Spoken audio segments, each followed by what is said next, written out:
बताइए।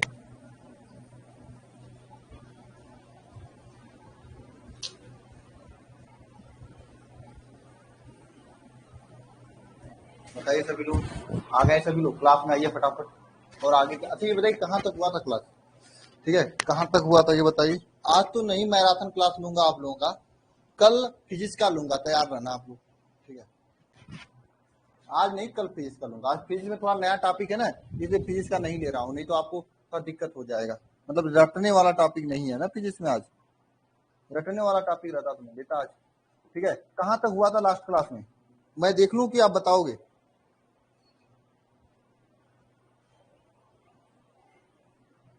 Last class में कहाँ तक हुआ था? सभी को हाय, सभी को गुड इवनिंग, ज्वाइन करो सभी लोग तेजी से, 15 मिनट लेट से हम लोग हैं। लास्ट क्लास में कहाँ तक हुआ था कोई बताएगा? कल होगा सर, हाँ क्या कल मैराथन होगा, ठीक है, कल मैराथन रखूंगा मैं। आज तो मैं 10 बजे क्लास छोड़ दूंगा आप लोगों का। चलो लास्ट क्लास में जो लेक्चर नंबर 3 हुआ था, कहाँ तक हुआ था भाई? क्या क्या पढ़ा दिए थे, क्या पढ़ाना था सर? अभी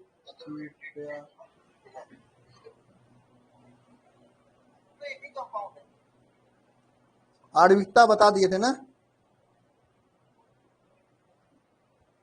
अब क्रिया की का क्या हुआ था?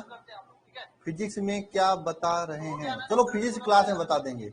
रेनू क्यों हैंडराइज कर रहे हो? जिसको जो पूछना है लास्ट में पूछेगा, पहले पढ़ लो। आणविकता बताए थे, क्या बताए थे कल क्लास में? अब क्रिया की कोटि आणविकता नहीं हुई थी? हाँ हाँ, चौथा चैप्टर आणविकता हो चुकी थी आणविकता। हाँ चलिए अब हम लोग पढ़ेंगे आज आणविकता तथा कोटि में अंतर। अरे सर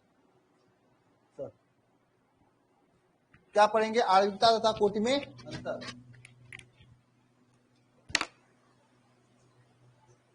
ठीक है, हेडिंग करिएगा।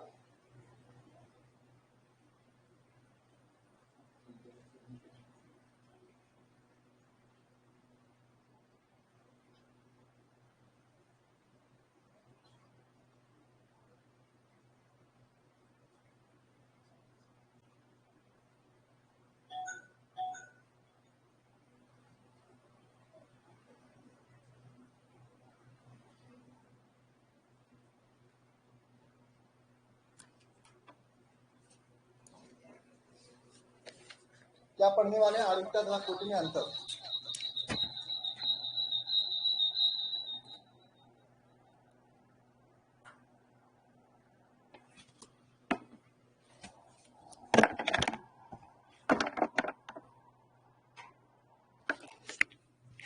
एक मिनट रुकिएगा, अंतर यही पढ़ना है ना, रागनी। चलो आज कब तक? आज 10 बजे तक पढ़ाएंगे, आज ज्यादा नहीं पढ़ाएंगे, कल पढ़ाएंगे तेजी से, क्योंकि आज बिना बताए नहीं पढ़ाएंगे। और अगले टेस्ट सैटरडे को होगा।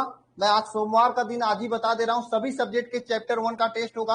आप सभी लोग पीछे से भूलते मत रहिए, याद करते रहिए, ठीक है, ओके। और हाँ, इसके संबंध में डाउट क्लास कब होगी बता दूंगा, मंजीत खान डाउट क्लास कब होगी, ठीक है। देखो, और इसके संबंध में बता दूं, इसके लिए आप लोग क्या करने वाले हैं, देखो मैथ का चैप्टर 1 का जो ऑब्जेक्टिव क्वेश्चन है, कल आप लोगों को मैं कराया जाएगा यूट्यूब पे, कितने बजे? 3 बजे कराया जाएगा, ताकि आप लोगों का फिर से रिवाइज हो जाए। और बायो का तो आपका कई बार हो चुका है, बायो कराने की जरूरत है नहीं। फिजिक्स का भी मैं करवा चुका हूं, रिवीजन कर लेना। सब्जेक्टिव ऑब्जेक्टिव ऑब्जेक्टिव, ठीक है, ऑब्जेक्टिव प्लस सब्जेक्टिव दोनों होगा, ठीक है ना, ठीक है। चैप्टर 1 का अब पूरे चैप्टर 1 से क्वेश्चन होंगे, ये नहीं बताएं चैप्टर में इतना का लूंगा, नहीं, पूरे चैप्टर 1 का होगा, ठीक है। इसलिए अब आप सभी लोग पीछे से रिवीजन करते चलो, आगे से पढ़ते हुए चलो। नहीं, यूट्यूब पे होगा 3 बजे, ठीक है। 4 बजे आपका बायोलॉजी, नहीं 3 नहीं 2 बजे हो, 4, हाँ 4 बजे होगा, सॉरी, ये 4 बजे होगा, 4 बजे होगा, बहुत अच्छा। 3 बजे बायोलॉजी का होता है, ठीक है ना, ठीक है। पीछे से आगे पीछे से बात यही ना, अब आप लोगों को क्या करना है, पीछे से रिवीजन करते चलना है, टेस्ट के माध्यम से आगे से हमारे साथ पढ़ते चलना है।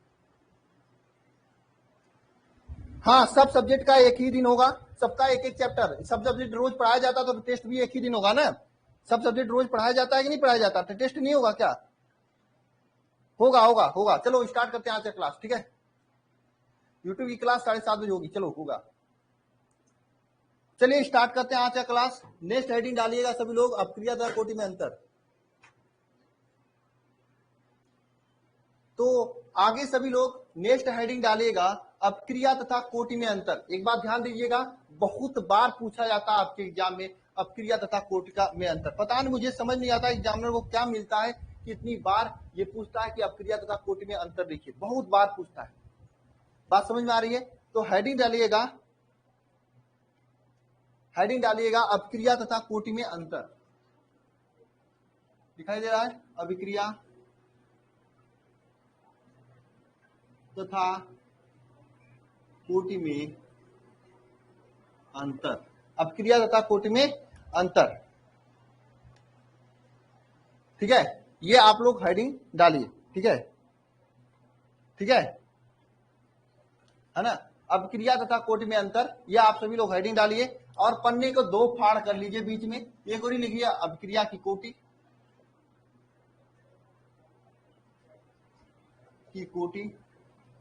दूसरी अपक्रिया में अपक्रिया की कोटि, अपक्रिया की आणविकता तथा कोटि में अंतर। 1 मिनट, गलती हो गई।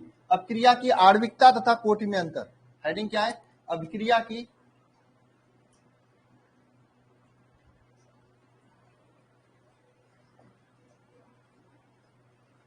आणविकता तथा कोटि में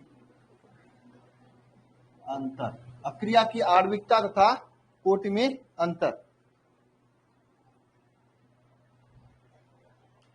ठीक है।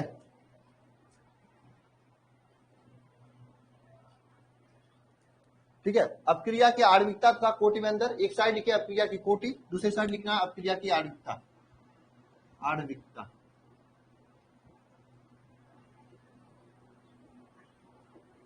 ठीक है, ये दोनों साइड हो गया। नंबर 1 पहला पॉइंट आप सभी लोग लिखिए, पहला पॉइंट लिखिए सभी लोग।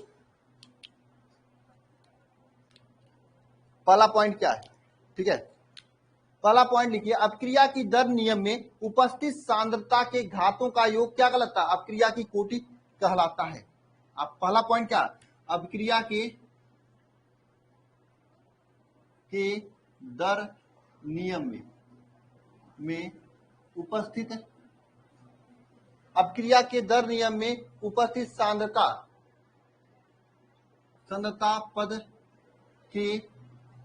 पद के घातों का योग क्या कहलाता है? घातों का योग क्या कहलाता है? घातों का सांद्रता पद के घातों का योग क्या कहलाता है? कोटि कहलाता है। आप लोगों में परिभाषा बताया, कोटि कहलाता है। ठीक है, जैसे मान लीजिए कोई अपक्रिया है आपके सामने, क्या ए है, capital A plus small B capital B, इसे उत्पाद है। तो यहाँ पे ध्यान देना, कोटि क्या होगी? कोटि इसका क्या होगी? देखो, ए के पावर x हो जाएगी, बी के पावर y हो जाएगी। अगर ये नहीं, ये आपका क्या दर नियम है, ठीक है। तो कोटि क्या हो जाएगी? यहाँ पे कोटि हो जाएगी क्या? x प्लस वाई हो जाएगी। इनके घातों का योग हम लोग क्या करेंगे? कोटि कहते हैं, ठीक है। इनके घातों का योग क्या कहेंगे हम लोग? कोटि कहेंगे। बात समझ में आई क्या सभी लोग? हाँ, यहाँ पर आप के लिख दीजिएगा, दर नियम यहाँ पे क्यों होता है, ठीक है। इनके घातों का योग कोटि कहेंगे। जबकि आणविकता क्या है? अपक्रिया में भाग लेने वाले कुल अणुओं की संख्या को आणविकता कहते हैं। अभिक्रिया में भाग लेने वाले कुल अणुओं की संख्या को क्या कहते हैं? आणविकता कहते हैं। अपक्रिया में भाग लेने वाले कुल अणुओं की संख्या को क्या कहते हैं? आणविकता कहते हैं। जैसे आपके सामने कोई रिएक्शन है, A capital A plus B capital B gives out उत्पाद है, इसकी आणविकता क्या हो जाएगी? आणविकता क्या हो जाएगी? ए प्लस बी हो जाएगी, ए प्लस बी हो जाएगी, है ना। दूसरा पॉइंट आप लोग लिख सकते हो, यह क्या? यह प्रायोगिक मान होता है। जिसे प्रयोगों द्वारा ज्ञात किया जाता है, इसलिए प्रायोगिक मान होता है। जबकि दूसरा पॉइंट यहाँ पे क्या है, यह वास्तविक मान होता है, यह वास्तविक मान होता है। जैसे यहाँ पे आणविकता है, a प्लस बी करेंगे तो यह अवास्तविक मान होगा, इसको कोई प्रयोगों द्वारा करने की जरूरत नहीं है। जबकि मैंने एग्जाम्पल दिया था, इसको प्रयोगों द्वारा हम लोग ज्ञात करते हैं, इसको हम लोग क्या करते हैं, प्रयोगों द्वारा ज्ञात करते हैं। दूसरा पॉइंट हो गया सभी का, बताओ, ठीक है। तीसरा पॉइंट लिखिएगा सभी लोग, तीसरा अंतर क्या है, यह जो है शून्य क्या हो सकता है, शून्य हो सकता है, यह शून्य हो सकता है। जैसे आपके सामने एक रिएक्शन मैंने बताया था H2 प्लस Cl2, आगे मैं बताऊंगा HNu, यानी H2 प्लस Cl2 HNu जो है एक रिएक्शन है जिसे शून्य कोटि की अपक्रिया करते हैं HCl। यहाँ पे इसकी जो कोटि है ना, ये शून्य होती है, ठीक है, कोटि शून्य होती है, यानी कोटि शून्य भी हो सकता है, कोटि क्या शून्य भी हो सकती है। आगे मैं ये इसी के बाद जस्ट मैं शून्य कोटि की ही अपक्रिया पढ़ाने वाला हूं, जबकि यह कभी भी शून्य नहीं होगा। आणविकता बताओ यहाँ पे शून्य हो जाएगा, अणुओं की संख्या, तो अपक्रिया होगी कैसे ना। तो ध्यान देना, आणविकता कभी शून्य नहीं हो सकता, लिख देना तीसरा पॉइंट में कि यह कभी शून्य नहीं हो सकता, यह कभी शून्य नहीं हो सकता है, यह तीसरा पॉइंट लिख देना, समझ में आया। पहला पॉइंट क्या है, ये शून्य हो सकता है, कोटि शून्य हो सकती है। आगे हम लोग रिएक्शन दिखाएंगे, शून्य कोटि की अपक्रिया, प्रथम कोटि की अपक्रिया, द्वितीय कोटि की अपक्रिया, ये रिएक्शन हम आपको बताएंगे आगे। जबकि कोटि कभी शून्य, सॉरी, आणविकता कभी शून्य नहीं हो सकता। क्यों नहीं, अगर शून्य हो जाएगा तो क्या ये अपक्रिया संभव होगी, क्या अपक्रिया संभव होगी, क्या होगी संभव, बताओ, अपक्रिया संभव होगी क्या, नहीं होगी ना। अरे यहाँ पे एक भी अणु नहीं हो, यहाँ पे अगर मान लो a बराबर 0 कर दो, b बराबर 0 कर दो, जीरो कोई कुछ भी नहीं बनाएगा, अपक्रिया संभव ही नहीं होगी। तो ये शून्य हो सकता है, लेकिन ये शून्य कभी नहीं हो सकता है, ठीक है। नोट करो सभी लोग फटाफट,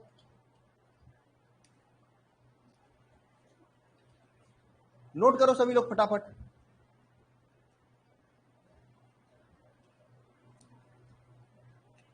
हो गया, जिसको भी डाउट है या तो डाउट कमेंट बॉक्स में कमेंट कर दे, या फिर क्लास के लास्ट में हैंडराइज करके पूछ लेना, ठीक है। रवि सैनी, रवि साहनी, ठीक है भाई। आज 10 बजे तक क्लास चलेगी, आज रात में क्लास नहीं होगा।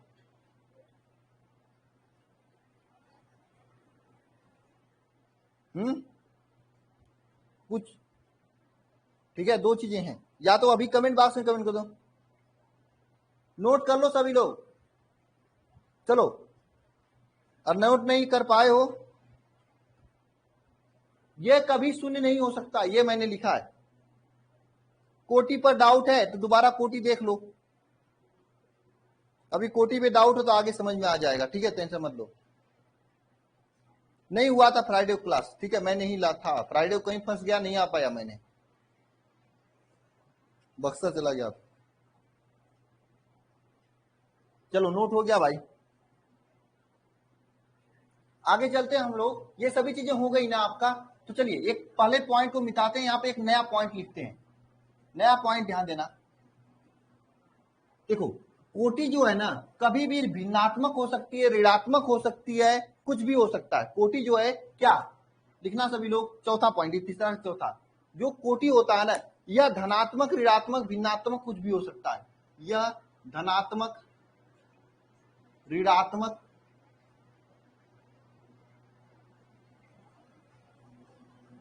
भिन्नात्मक कुछ भी हो सकता है,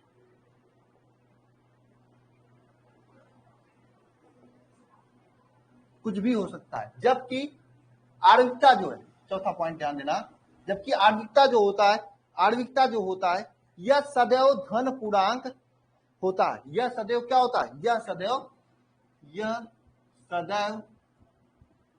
धन पूर्णांक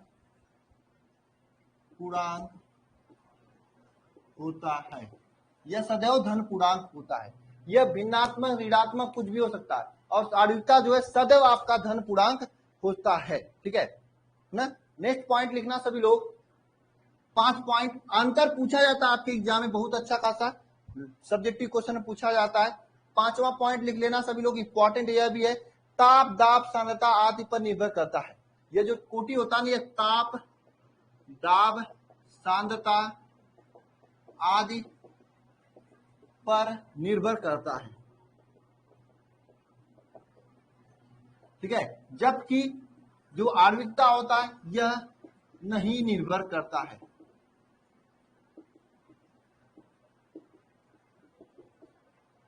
यह निर्भर नहीं करता है ना। नोट करो सभी लोग, यह ताप दाब सांद्रता आदि पर निर्भर करता है, यह किसी पे निर्भर नहीं करता है, यह अकेले होता है, समझे। नोट करो, उसके बाद हम लोग शून्य कोटि की अब क्रिया स्टार्ट करते हैं। चलिए आगे चलें, हो गया, चलिए आगे चलते हैं। चलिए भाई, अब हेडिंग करिएगा अपक्रिया की कोटि का प्रकार। क्या हेडिंग करना है? अपक्रिया की कोटि का प्रकार। हेडिंग करना है अपक्रिया की कोटि का प्रकार।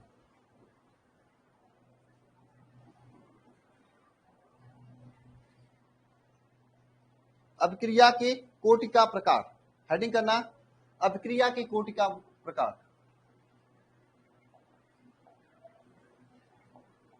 की कोटि का प्रकार तथा क्या लिखना आपको? समाकलित दर समीकरण एवं समाकलित दर समीकरण।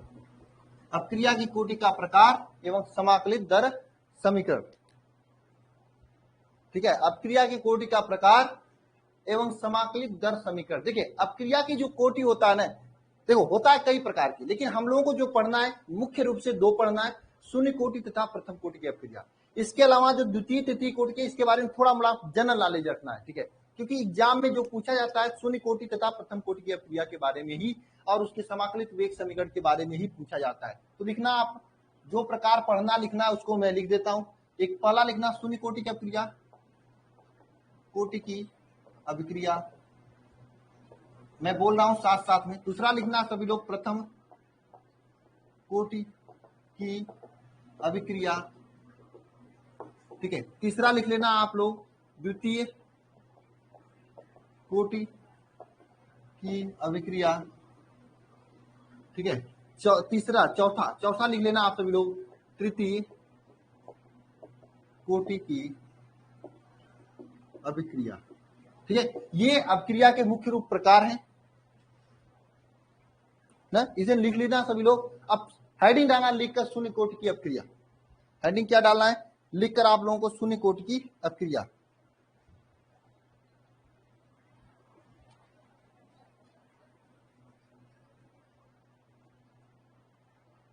हेडिंग डालना है शून्य कोटि की अपक्रिया लिखने के बाद।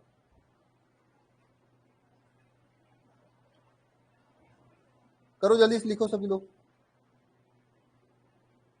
भाई जिसका नहीं हो पाता है, ठीक है, देखो मैं जैसे इसका कुमारी लिखी सर हो गया, तभी मैं मिटाता हूं जानवी जान। आप ही के साथ बैठने वाले बच्चे का हो जाता है, आपका नहीं हो पाता है।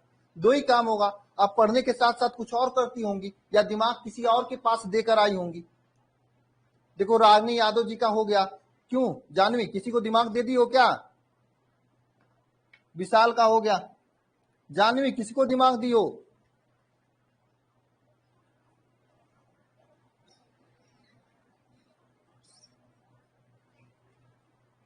किसको दिमाग दी हो जानवी? दे दी दिमाग किसी को क्या? अपने क्या रखोगी तब? लिख लो भाई, मैं रुका हूं, लिख लो लिख लो लिख लो लिख लो। देखो निभा का भी हो गया,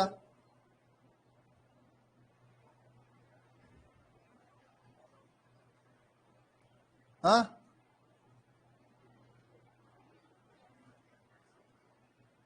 टाइम टेबल वहां पे लिखा हुआ है, भेज नहीं देना। टाइम टेबल आप कंटेंट में डाल देना, लाइब्रेरी में बैठे हैं। क्या कर रहे हो कोमल कुमारी? लाइब्रेरी में कहाँ बैठी हो? चलो ठीक है, आगे चलते हैं। अब आप सभी लोग हेडिंग करना शून्य कोटि की अपक्रिया। क्या हेडिंग करना है? शून्य कोटि की अपक्रिया। ठीक है, हेडिंग करना सभी लोग शून्य कोटि की अपक्रिया। देखो शून्य कोटि की अपक्रिया क्या होती है? सीधी सी बात, ऐसी अपक्रिया होती है जिनकी अभिकारक की अपक्रिया की दर जो होता है, अपक्रिया की दर जो होता है अभिकारक के सांद्रता पे निर्भर नहीं करती है, उसे शून्य कोटि की अपक्रिया कहते हैं। ऐसी अपक्रिया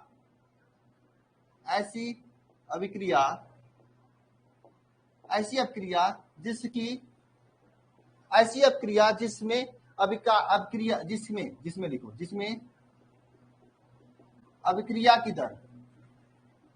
अभिक्रिया की दर जो होती है अभिकारक के सांद्रता पर निर्भर नहीं करती है, उसे क्या कहते हैं? शून्य कोटि की अपक्रिया कहते हैं।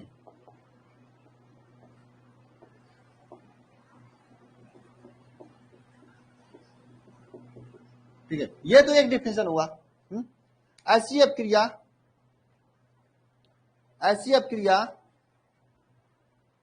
क्या डिफिनेशन है? ऐसी अपक्रिया जिसमें अभिक्रिया की दर जो है अभिकारक के सांद्रता पर निर्भर नहीं करती है, उसे शून्य कोटि की अपक्रिया कहते हैं। ये इसका एक डिफिनेशन हो गया। ठीक है, एक तो इसका ये डिफिनेशन है। दूसरा डिफिनेशन क्या? ऐसी अपक्रिया जिसमें दर नियम में घातों का योग शून्य हो, उसे क्या कहते हैं? शून्य कोटि की अपक्रिया कहते हैं। ये डिफिनेशन लिख सकते हो, या फिर अभिक्रिया, आप ये दूसरा डिफिनेशन लिख सकते हो, अभिक्रिया जिसमें दर नियम जिसके दर नियम के की घातों का योग जो है क्या हो? शून्य हो, योग शून्य हो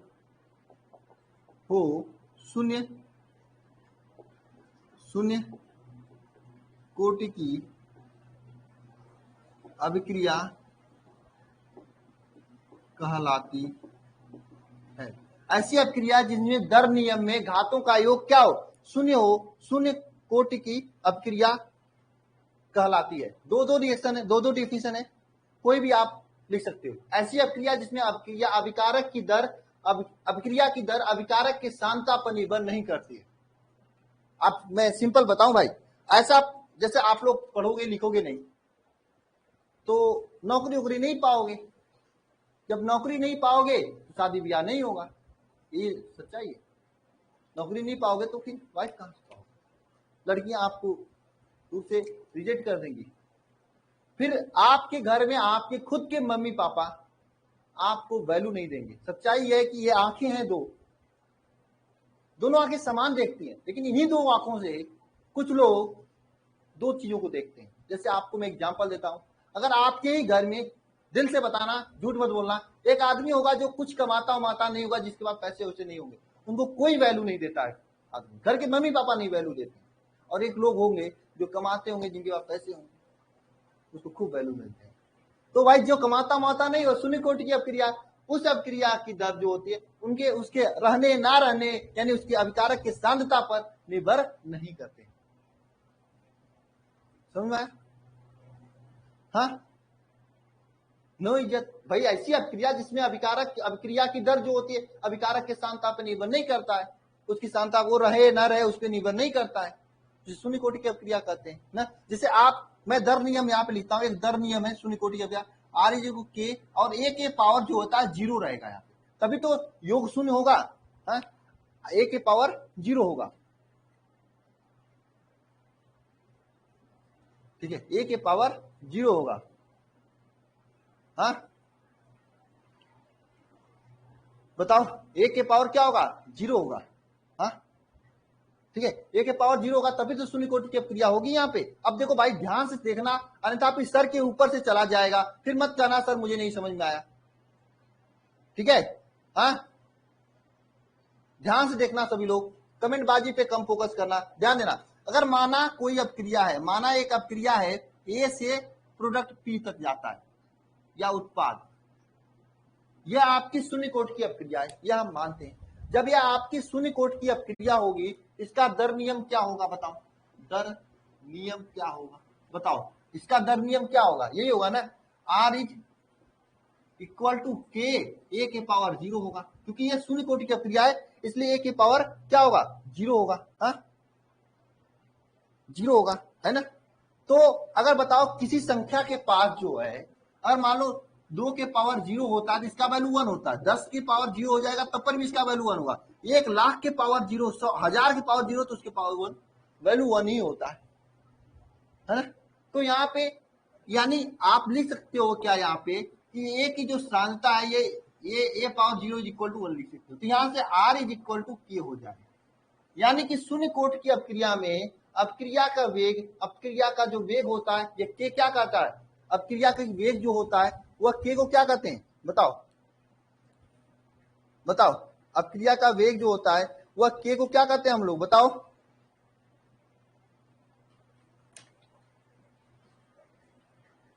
हाँ अपक्रिया का वेग जो होता है वह यहाँ पे के को क्या कहते हैं हम लोग, कोई बताएगा के को क्या कहते हैं, वेग स्थिरांक के बराबर होता है, नियतांक भी कह सकते हो, इसे वेग स्थिरांक कहा जाता है ना। तो यानी शून्य कोटि की अपक्रिया में अपक्रिया का वेग क्या होता है, अभिक्रिया का वेग,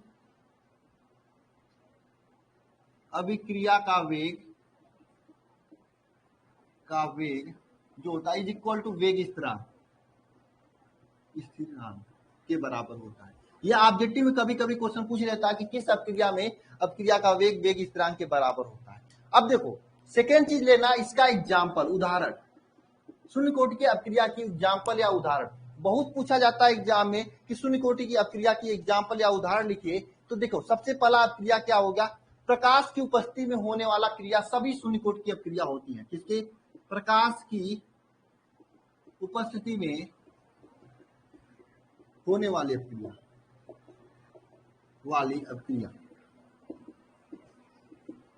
प्रकाश की उपस्थिति में होने वाली अपक्रिया। जैसे ये एग्जांपल याद रखना, पूछा जाता है आपके यहाँ H2 plus Cl2 gives out 2HCl, ये एग्जांपल पूछा जाता है आपके एग्जाम में, H2 plus Cl2 gives out 2HCl, ये आपकी प्रकाश की उपस्थिति में होता है, ऊपर H न्यू लिख देना, और ये शून्य कोटि की अपक्रिया है, ठीक है ना, है ना। इसी तरह से सतह पर होने वाली अपक्रिया, सतह पर होने वाली अपक्रिया वाली क्रिया भी क्या होती है, शून्य कोटि की अपक्रिया होती है। इसका एग्जांपल लिखना है आपको, तो N2 plus 3H2 gives out 2NH3, ये आप एग्जांपल लिख लेना सतह पर होने वाली की। वैसे ये दो एग्जांपल आप याद रखना, ठीक है, क्योंकि एग्जाम में ये रिएक्शन, ये क्वेश्चन पूछा जाता है, शून्य कोटि की अपक्रिया की उदाहरण लिखिए, ठीक है,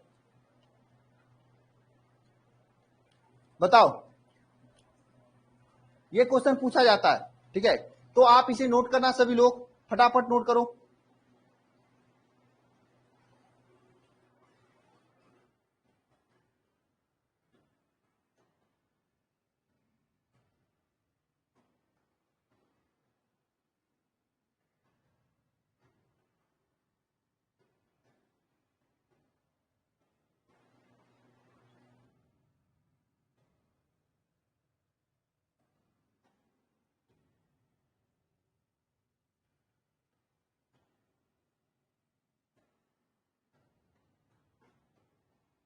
देखो यहाँ पे नहीं, अभी इसको बताना है मुझे,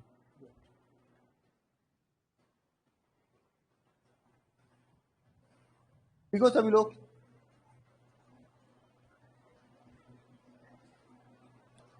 तो आर होगा सागर,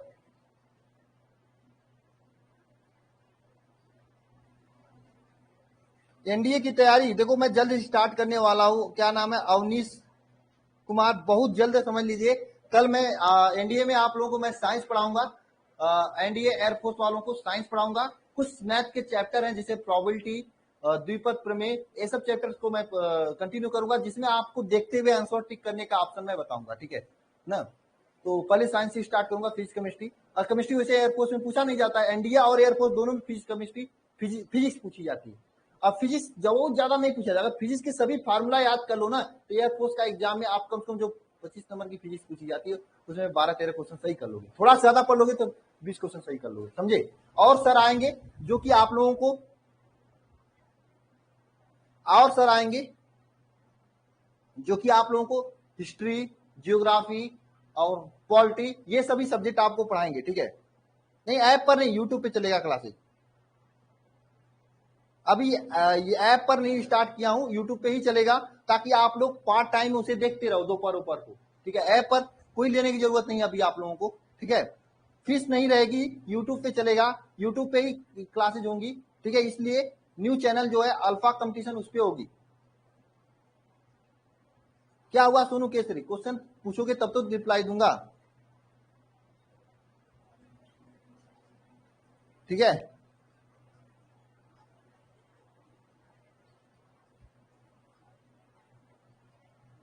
ये वाला चैप्टर मुझे लगता है 2-3 लेक्चर में कंप्लीट हो जाएगा, 3 लेक्चर में कंप्लीट हो जाएगा। और कल मैराथन ली रहा तो कल ये चैप्टर कंप्लीट हो जाएगा, ठीक है, या 3 लेक्चर। लेफ्टिनेंट बनोगे आप लोग। देखो नीट आईआईटी की जो तैयारी कर रहे हो आप लोग, मैं इसका भी कराऊंगा, लेकिन इस साल अभी नहीं, जब आप लोग एग्जाम दोगे तब। नीट एनडीए का जो पेपर है आप अभी से फॉर्म भरकर दे सकते हो, सितंबर जो आपका पेपर होता है, इसलिए मैं करा रहा हूं, ठीक है। बात समझ में आ रही है।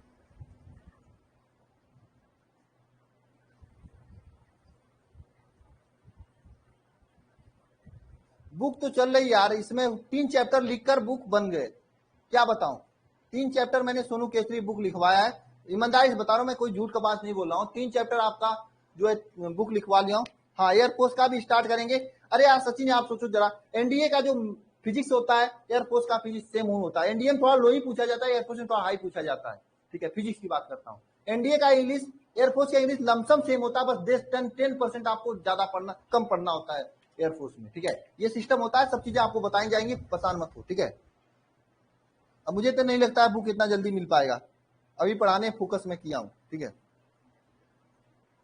सिलेबस कंप्लीट करने फोकस है, ठीक है मेरा। चलिए आगे चलते हैं हम लोग, ठीक है। ये हो गया, क्योंकि मुझे साला वो ऐसा टाइपर है कि क्या बताऊं मैं, 2800 पेजों को लिखने में बहुत समय लगेगा, क्या बताऊं। 2800 पेजों को लिखने में मैं क्या करूं जो है, उसको दिन भर काम के यहाँ फोन लगा के बैठा रहूंगा। हाँ सर ये क्या लिखें, 2 के पावर 2 के बाद क्या है। अरे यार ऐसे होता है क्या किताब का राइटिंग। मैंने सोचा हूं कि किसी अच्छे टाइपर को पकड़ूंगा, अपने यहाँ बैठाऊंगा, उसको लिखवाऊंगा, जब टाइप हो जाएगा पीडीएफ जो है उसको भेज दूंगा, छप जाएगा। चलिए स्टार्ट करते हैं, चलिए स्टार्ट करते हैं, ठीक है।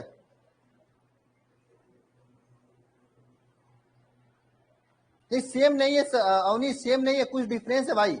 अवनीश पूरा सेम नहीं है, बहुत डिफरेंस है, ठीक है। बहुत डिफरेंस है दोनों के सिलेबस में, ठीक है। मैं बताऊंगा इंडिया और एयरफोर्स के सिलेबस में क्या सेम है क्या डिफरेंस है। चलो स्टार्ट करते हैं आगे। ये हो गया सभी लोगों का, हो गया। चले आगे इसके, चलिए इसके आगे चलते हैं हम लोग, है ना। इसके आगे चलते हैं, इसके आगे चलते हैं, ठीक है ना। अब हेडिंग का डालिएगा समाकलित दर समीकरण। क्या हेडिंग क्या डालना है, समाकलित दर समीकरण, दर समीकरण, समाकलित दर समीकरण। भाई साहब मैं सभी से कहना चाहता हूं इंपॉर्टेंट है, पूरा फोकस बोर्ड पे होना चाहिए, अन्यथा फिर सर के ऊपर से चला जाएगा और मैं पकड़ने भी नहीं जाऊंगा, आप ही को भेजूंगा दौड़ा के पकड़ना, सही बता रहा हूं। इसलिए कमेंट बाजी छोड़ो ना, इसलिए कमेंट बाजी छोड़ो, यहाँ पे ध्यान दो, ठीक है। देखिए समाकलित दर समीकरण में क्या है, कोई प्रोडक्ट ए है, ए का उत्पाद पी बनता है, ठीक है। उत्पाद क्या बनता है, उत्पाद बनता है। ये जो ए है ना, इसका दर समीकरण क्या होगा, दर समीकरण, दर समीकरण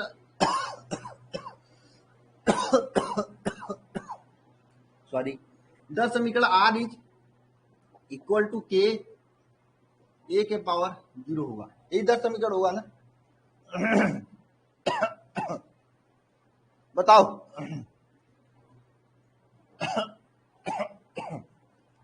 हाँ ठीक है, यही दर समीकरण होगा ना। अब क्रिया का वेग क्या होगा, अब क्रिया की दर, दर क्या होगा, D R upon D T is equal to क्या होगा, बताओ बताओ, D R upon D T is equal to क्या होगा, अब क्रिया की दर बताओ। हाँ, अब क्रिया की दर क्या होगा, माइनस, अरे यार, अब क्रिया की there are is equal to क्या होगा बताओ, ये minus D A upon D T होगा, ये होगा ना। अब क्रिया की दर, अब क्रिया का दर minus D A upon D T होगा, यही होगा, इसमें कोई डाउट नहीं है। हाँ, D A upon D T वो भी माइनस होगा, ठीक है, ये डी ए को हम अच्छा से लिखें, D A upon D T, ठीक है, ये माइनस में होगा। हाँ, ठीक है, अब ध्यान देना, अब यहां से आप देखोगे तो ये इज इक्वल टू 1 हो जाता है, यानी आर इज इक्वल टू के हो जाएगा, समीकरण नंबर 1 से ए पावर 0 का मान 1 हो जाएगा, आर इज इक्वल टू के हो जाएगा, के इज इक्वल टू हम लिख सकते हैं क्या, minus D A upon D T, ऐसा लिख सकते हैं क्या, minus D A upon D T, ऐसा लिख सकते हैं, है ना। है, कहां से लिखे भाई, समीकरण 1 से क्या है, आर इज इक्वल टू के होता है शून्य कोटि की अपक्रिया के लिए। हाँ, ठीक है, अब ध्यान से देखना हम ऐसे इस तरह से भी लिख सकते क्या, minus D A is equal to K D T, कोई दिक्कत किसी को। हमने क्या किया, इसका यहाँ पे गुणा किया, हमने क्या किया, इसका यहाँ पे गुणा किया।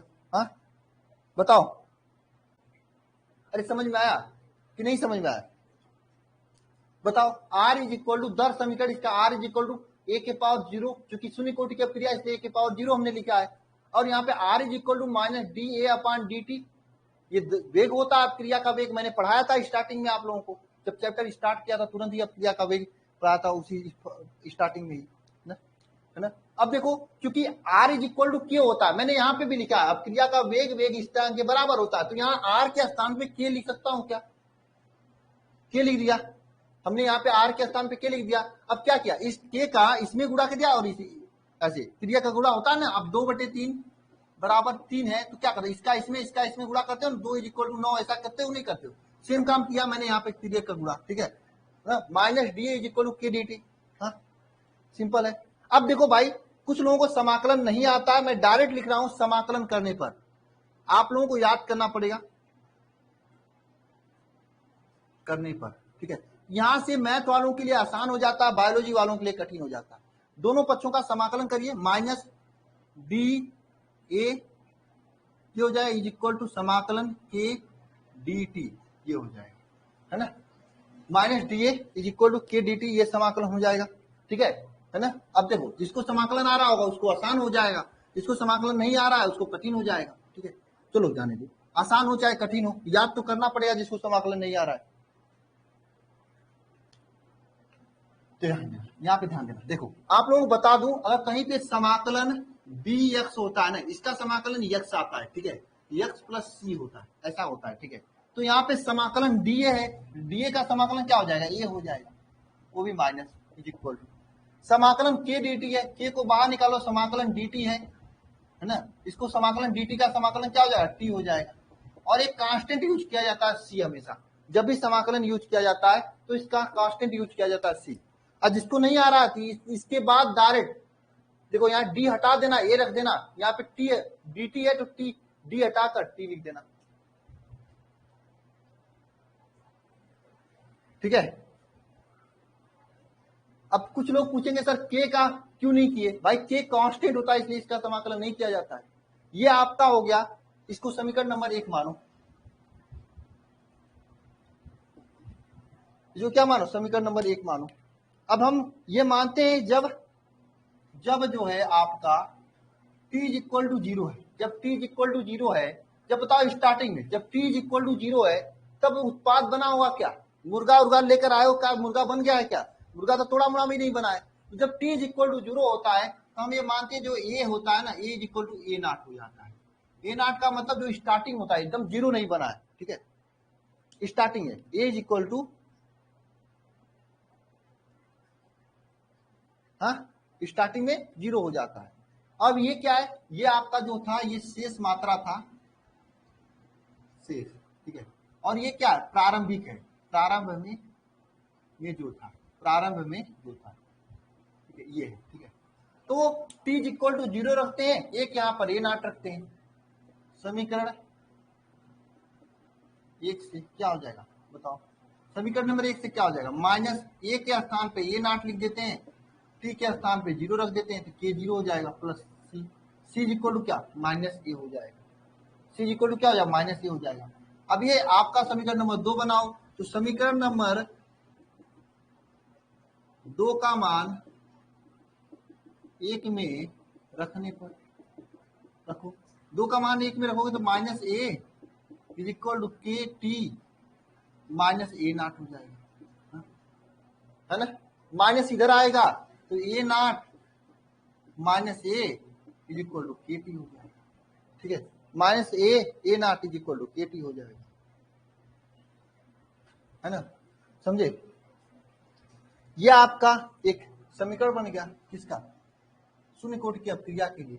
यहाँ पे देखो कभी कभी समय t पूछता है, कभी कभी समय क्या पूछता है, t पूछता है, तो इसको लिख सकते हैं t इक्वल टू क्या लिख सकते हैं, t इक्वल टू लिख सकते हैं a0 minus a upon K लिख सकते हैं, t equal to a0 minus a upon K लिख सकते हैं,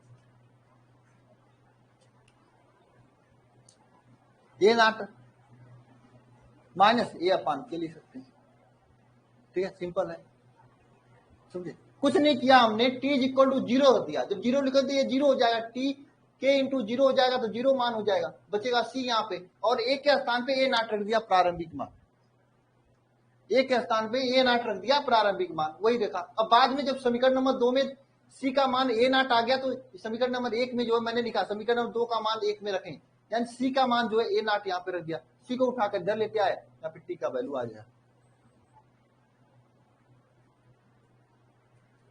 है ना, 0 आ गया c का वैल्यू, ठीक है। यानी आप क्या समझ सकते हैं इसको कि समय इज इक्वल टू क्या फार्मूला, समय इज इक्वल टू फार्मूला क्या बन जाएगा, देखो a0 का मतलब ये प्रारंभिक सांद्रता होता है,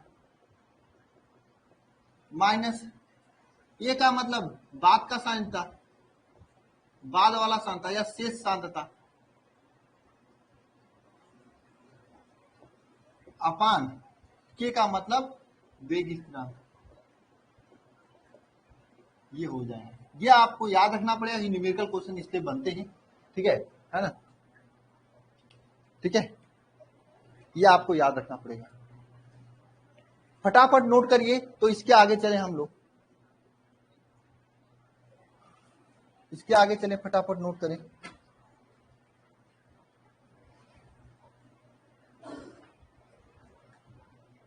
नोट करो फटाफट, लाइट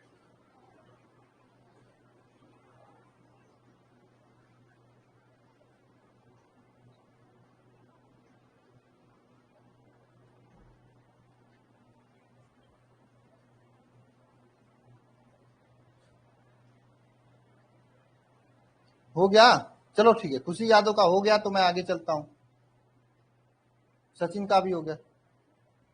बुक वगैरह सब बताए जाएंगे एनडीए के लिए, क्यों परेशान हो आप लोग। चलिए आगे चलते हैं हम लोग, ठीक है, पढ़ाई करो आप लोग पहले ना, इसको रब करते हैं, चलिए इसी को रब करते हैं। अब ध्यान दीजिएगा, सभी लोग लिखिएगा अर्ध आयु काल, क्या लिखना है, अर्ध आयु काल, क्या लिखना है, अर्ध आयु काल। अर्ध आयु काल मतलब क्या हो गया, अच्छा कितने लोग अपने जिंदगी का आधा जी चुके हैं, कोई डॉक्टर उक्टर के पास गया था इधर, ये पूछा था कितना समय बाकी है ऊपर जाने में, कोई पूछा था क्या, हाँ पूछे थे क्या, कितना समय बताए थे,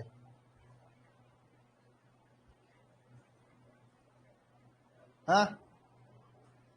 तो ध्यान देना, अर्ध आयु काल क्या होता है, सीधी सी बात है, किसी अपक्रिया का वेग आधा पूर्ण होने पर लगने वाला समय को क्या कहते हैं, अर्ध आयु काल कहते हैं, है ना।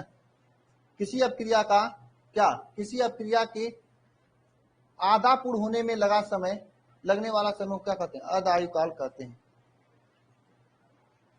ना। क्या कहते हैं, किसी अपक्रिया को, किसी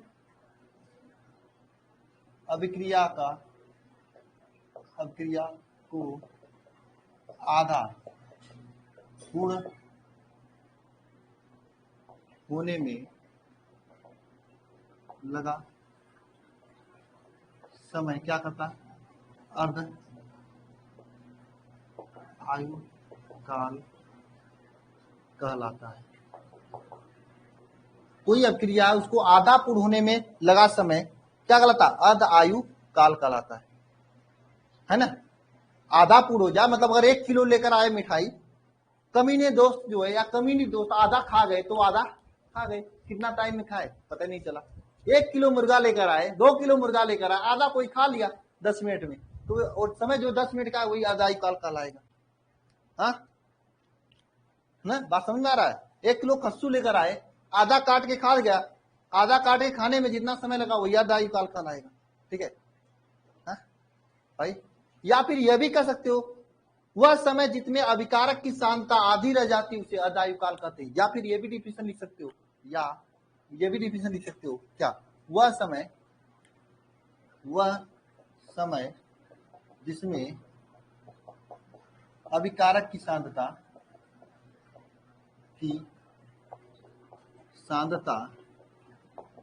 आधी रह जाती है उसे क्या कहते हैं?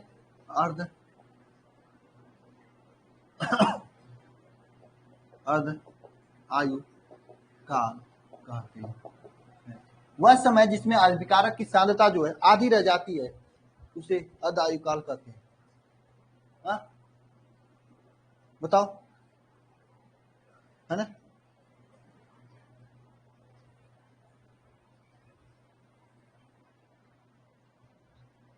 हाँ वह समय जिसमें अभिकारक की सांद्रता आधी रह जाती है उसे अर्ध आयु काल कहते हैं। और इसे जो है हम लोग इसे टी हाफ से क्या कहते हैं? प्रदर्शित करते हैं। टी हाफ का मतलब क्या है? टी हाफ मतलब आधा समय। टी हाफ का मतलब तो यही है। टी हाफ का मतलब क्या है? आधा समय। हाँ अब देखो आपको जो प्रारंभिक सांद्रता क्या थी? प्रारंभिक सांद्रता ये था, ए नॉट था प्रारंभिक सांद्रता, और टी हाफ समय बाद मतलब आधा समय बाद ये जो प्रारंभिक सांद्रता थी ए नॉट, इसमें से आधा A/2 हो जाती है। ठीक है, यही हो जाती है। इसका मतलब यही ना, है ना? जो ए था ए नॉट था वो A/2 हो जाता है। इसका मतलब तो ये होगा। हाँ है ना? अब आगे ध्यान देना सीखिए। मतलब आधा खत्म हो गया तो आधा बचा है, तो आप लोग फार्मूला क्या निकाले थे? समय T not is equal to समय, यही फार्मूला है, T half is equal to क्या हो जाएगा? प्रारंभिक सांद्रता ए नॉट माइनस शेष सांद्रता क्या बचता है बताओ?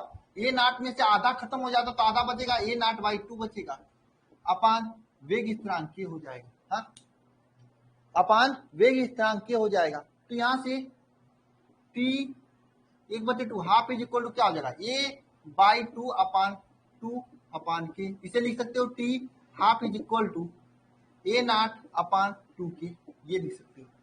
ये T half is equal to A not upon 2 K लिख सकते हो। बताओ लिख सकते हो कि नहीं लिख सकते हो? बताओ।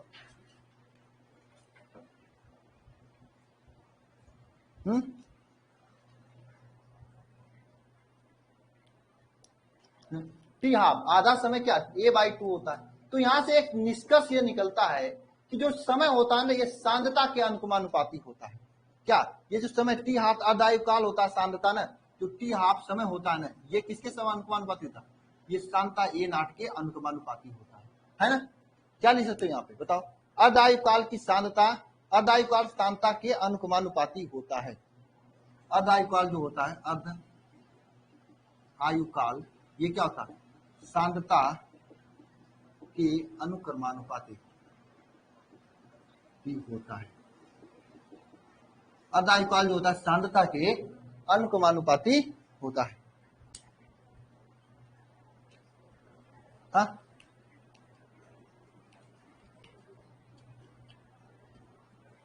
अर्ध आयु काल क्या? अर्ध आयु काल जो होता है ये सांद्रता के अनुक्रमानुपाती होता है। फटाफट लिखो सभी लोग, ठीक है? जितना तेजी से लिख सकते हो उतना तेजी से लिखो। कोने में क्या लिखा है? किस कोने में भाई? 4 कोने हैं। हो गया पायल? हो गई बात। विशाल हो गया? चलो आगे चलते हैं, तब हो गया तो ठीक है। चलिए इसके आगे चलते हैं हम लोग। चलिए आगे चलते हैं।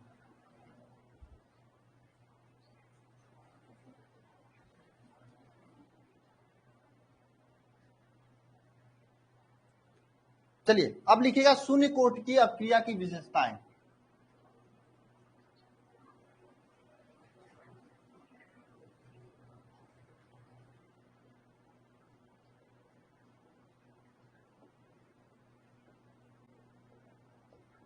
शून्य कोटि की अपक्रिया की विशेषताएं।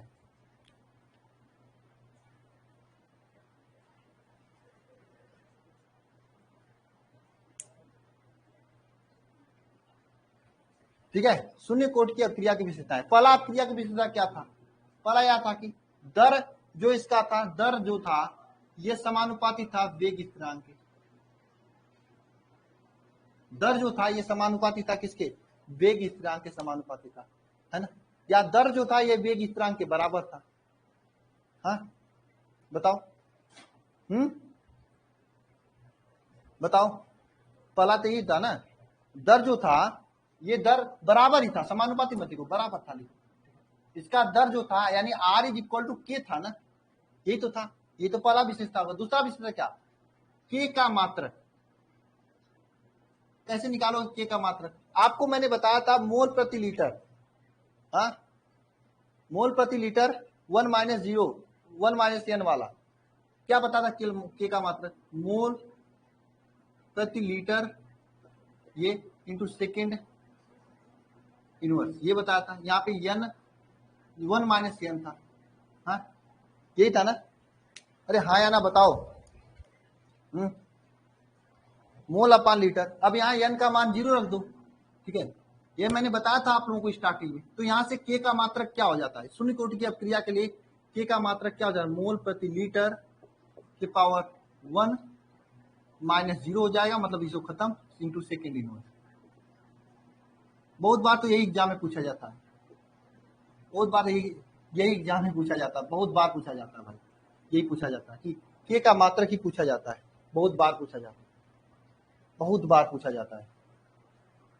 n का मान 0 कैसे? ये शून्य कोटि की अपक्रिया है, इसलिए n का मान 0 होता है। कुछ लोगों को दिमाग में आएगा कि n का मान 0 कैसे सर?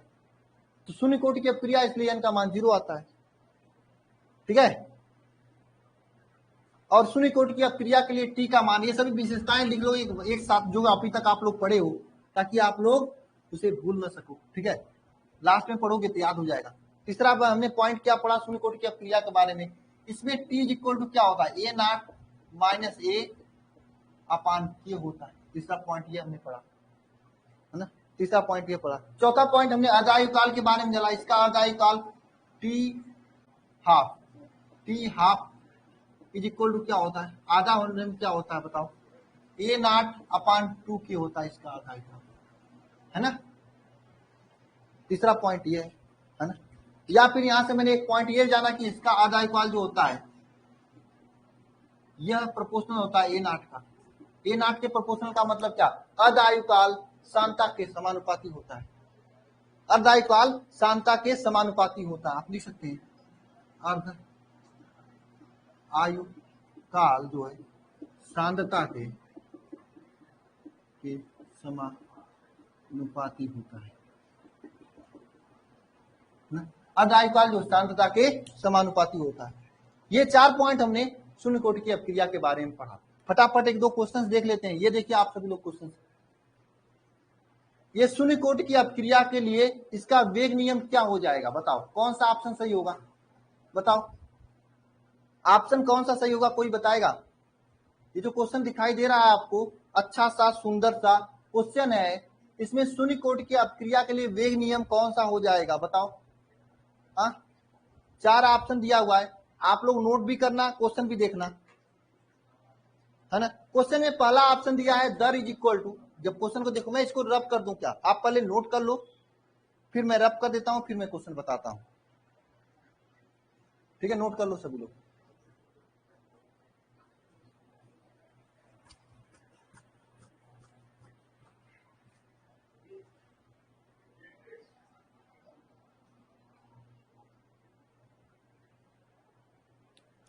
नोट हो गया? चलिए बहुत बढ़िया। चलिए ध्यान दीजिए सभी लोग, क्वेश्चन को देख लेते हैं। दो क्वेश्चन जो आपसे पूछा जाता है एग्जाम में, ऑब्जेक्टिव में ज्यादा पूछा जाता है भाई, ऑब्जेक्टिव में ज्यादा पूछा जाता है, इससे न्यूमेरिकल बनता है लेकिन पूछा नहीं जाता है बोर्ड में। मैंने देखा है आईआईटी नीट में पूछा जाता है, बहुत अच्छा अच्छा न्यूमेरिकल पूछा जाता है आईआईटी नीट में यहाँ से, लेकिन बोर्ड में नहीं पूछा जाता। इसलिए मैंने आपको न्यूमेरिकल ज्यादा नहीं कराऊंगा, एक आकर न्यूमेरिकल कराऊंगा, ठीक है। हाँ, लेकिन ऑब्जेक्टिव क्वेश्चन पूछा जाता है बोर्ड में बहुत ज्यादा, इसलिए मैं ऑब्जेक्टिव करा रहा हूँ, ध्यान देना। देखो पूछा है एक शून्य कोटि की अपक्रिया क्या है आपका, बताओ। एक शून्य कोटि की अपक्रिया है आपका क्या, A plus B is equal to C है, ये शून्य कोटि का अपक्रिया है। इसमें आपका इसका दर क्या होगा ये पूछा है, दर क्या होगा, दर क्या होगा, दर क्या होगा, के के पावर, पहला ऑप्शन दिया है के के पावर ए पावर 0 बी के पावर 0, पहला ऑप्शन दिया है। दूसरा ऑप्शन दिया है दर इज इक्वल टू के पावर, क्या दूसरा ऑप्शन दिया है, ए के पावर 1 बी के पावर 0, बी के पावर 0। तीसरा ऑप्शन दिया दर इज इक्वल टू के ए के पावर 0 बी के पावर 1, ये दिया ऑप्शन। चौथा ऑप्शन दिया है या नोटिस, नन ऑफ दिस दिया है। पहला हो गया, दूसरा हो गया, तीसरा हो गया, चौथा हो गया, बताओ कौन सा होगा। मैंने आपको परिभाषा 2 लिखवाया था। पहला परिभाषा क्या लिखाया था, वह अपक्रिया जिसमें अपक्रिया का वेग सांद्रता पे निर्भर नहीं करता है उसे क्या कहते हैं, शून्य कोटि की अपक्रिया कहते हैं, ये मैंने लिखवाया था, आप लोगों को उठा के देख लेना। दूसरा क्या लिखा था, वह अपक्रिया जिसमें दर के नियम में घातों का योग शून्य हो उसे क्या कहते हैं, शून्य कोटि की अपक्रिया कहते हैं। हाँ, तो यहां से देखो इसके घातों का योग करोगे तो 0 प्लस 0 ये तो शून्य हो जा रहा, लेकिन इसके 1 प्लस 0 करोगे तो 1 हो जाएगा। जब इसका घात 1 हो जाएगा, यहाँ पे 0, इसको दोनों जोड़ोगे तो 1 हो जाएगा। यहाँ पर 0 1 जोड़ोगे 1 प्लस 0 ये भी 1 हो जाएगा। तो घातों का किसमें शून्य है, इसमें है, तो ये वाला आपका ऑप्शन ये वाला सही होगा। हाँ, ये डिफिनेशन मैंने लिखवाया था भाई। इसी तरह से देखो शून्य कोटि की अपक्रिया के लिए वेग स्थिरांक का मात्रक क्या होगा, मोल प्रति, मैंने अभी अभी आप लोगों को बताया शून्य कोटि की अपक्रिया के लिए वेग स्थिरांक का मात्रक क्या होगा, बताओ।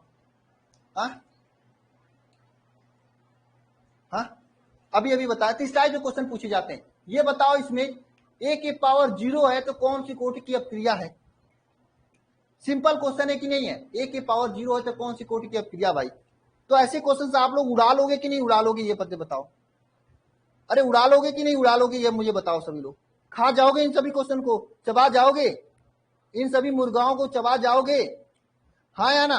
चलो ठीक है, बढ़िया है। एग्जाम में देखता हूँ कितना चबा कराते हो। ये इसमें से कौन सा कथन सत्य है या असत्य है, यह आपको बताना है, यह आपका काम है। सही गलत कौन है भाई, यह आपका चुनना काम, मैं थोड़ी सही गलत चुनूंगा।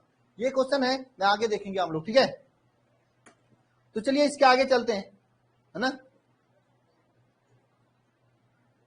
हाँ, आगे चलते हैं, बताओ, चले आगे। ऐसा करते हैं, यूट्यूब का भी क्लासेज है 7:30 बजे से, तो यूट्यूब की क्लास लेते हैं। फिजिक्स का 8:40 से चलेगा। और भाई ये आदित्य बहुत ज्यादा फाड़ने के पक्ष में है। अरे भाई आदित्य किसी को फाड़े ओड़े तो नहीं भाई, क्यों आदित्य भाई, देखो किसी का फाड़ ओड़ मत देना इतना जोश में आके। हाँ आदित्य, कंट्रोल करना। अरे आदित्य भाई कंट्रोल करना मेरे भाई, ठीक है। चलिए ठीक है, यूट्यूब के क्लास में सभी लोग फटाफट आओ, मिलते हैं यूट्यूब की क्लास में। चैप्टर 1 2 3 के इंपॉर्टेंट ऑब्जेक्टिव के एक तरह से रिवीजन कराएंगे, ठीक है। टेस्ट सैटरडे के दिन होगा, कब होगा मैं फ्राइडे को टाइमिंग पोस्ट कर दूंगा टेस्ट का, ठीक है। ओके, अरे शिव दयाल मत फाड़ो किसी का भाई। चलो स्टार्ट करते हैं। चलिए तो मिलते हैं नेक्स्ट क्लास में 8:40 पर फिजिक्स की क्लास में। ओके ठीक है।